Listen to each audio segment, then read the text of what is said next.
Today I'm going to make some butter using the homemade water wheel to explore renewable energy production. And then I'm going to make some lunch. Let's go! I didn't cut any corners on this project. I was first in line for my bread, milked my own cow, and headed for my local WI for jam.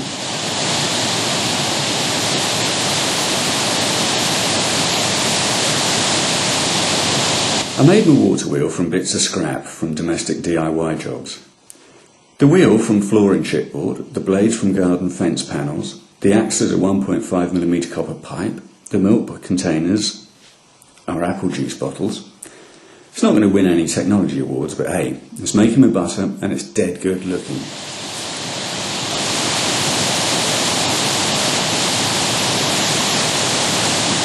Supposing you had a head of water, hydroelectric power does pay for itself eventually, and in the long run is probably a safer investment than a pension scheme, even if today's electric prices didn't rise.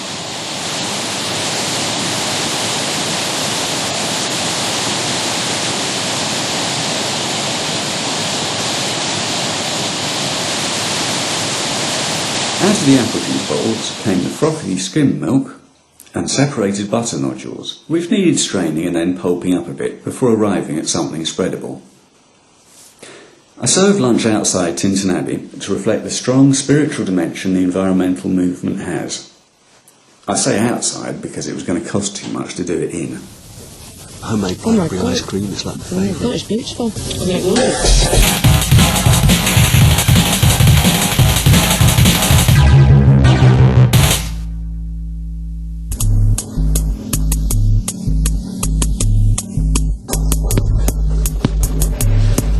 To make charcoal, we dug a slight hole, built a central flue tower of kindling surrounded by branches, that's the charcoal to be, covered it all in straw, damped it down and then earthed it up, leaving a central hole. Once lit and burning happily, the hole is covered and left to burn for 36 hours. Probably the best way to get heat from the earth is through ground source heat pumps. But you need a small field, a digger and a load of piping for that. Maybe next time. I'm told it's a lot easier to use a metal bin to burn it in, but we didn't have one, so we did it the hard way. It's the last shopping day before Christmas, so it's a bit noisier down here today. It's also a bit later because I haven't got to milk the cows or anything. But today is the 21st of December. So it's my second lunch I'm going to be preparing today, which is going to be a vegetable stew using charcoal as the heat source. So, now I need to go and get some bread. Let's go. Local water, my own charcoal,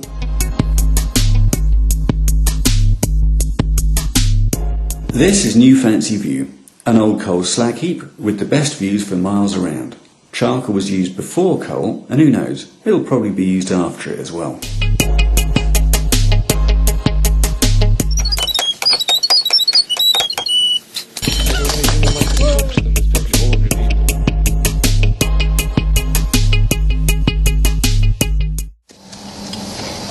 Very nice.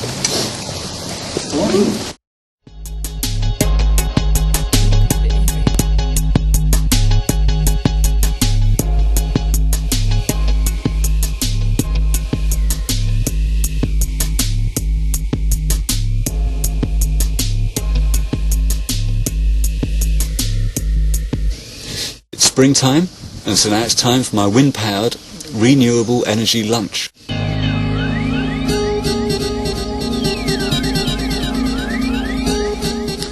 Kirsten and I connected a small wind turbine directly to a soldering iron.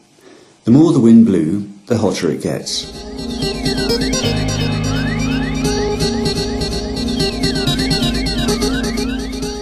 The soldering iron was then put into a thermos to cook the noodle soup.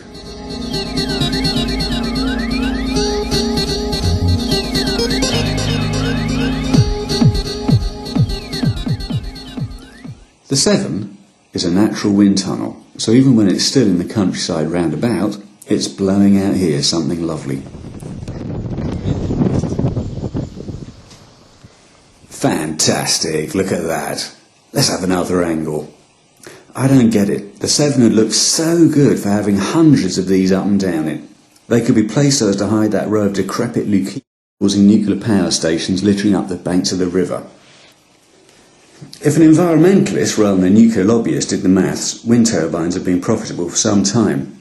At tomorrow's electricity prices, they'll be cheaper than gas.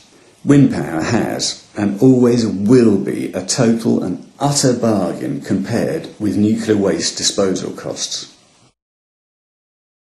I just have to come up with them. Good, that's really high.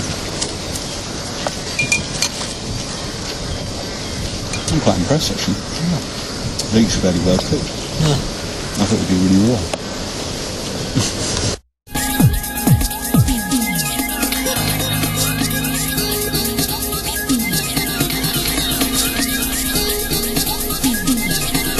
Ghastly phenomenon.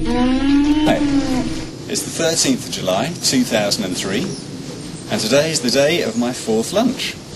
I'm going to use the sun to cook an egg. The sun sets over at Tesco's. Well, it would be fine because...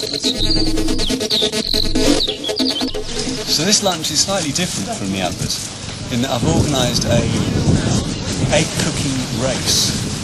3 teams are going to try and cook an egg, and we've got a judge coming who's going to adjudicate the quality of finish, speed, and make sure that it's safe to eat.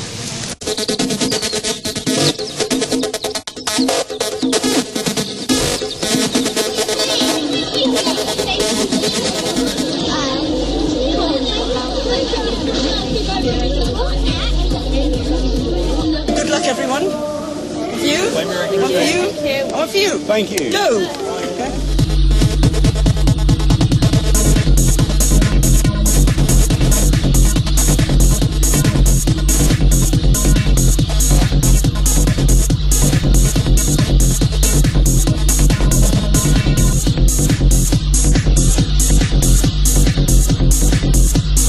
These are parabolic solar cookers. The sun from a wide area is reflected and focused onto a central point. If your parabola is as accurate as a satellite dish, it works fast. Well, if the sun is shining, of course. You can find an enormous range of different designs for parabolic and solar box cookers, really easily on the net. They're fun to build, but watch your eyes, don't go getting any solar glare.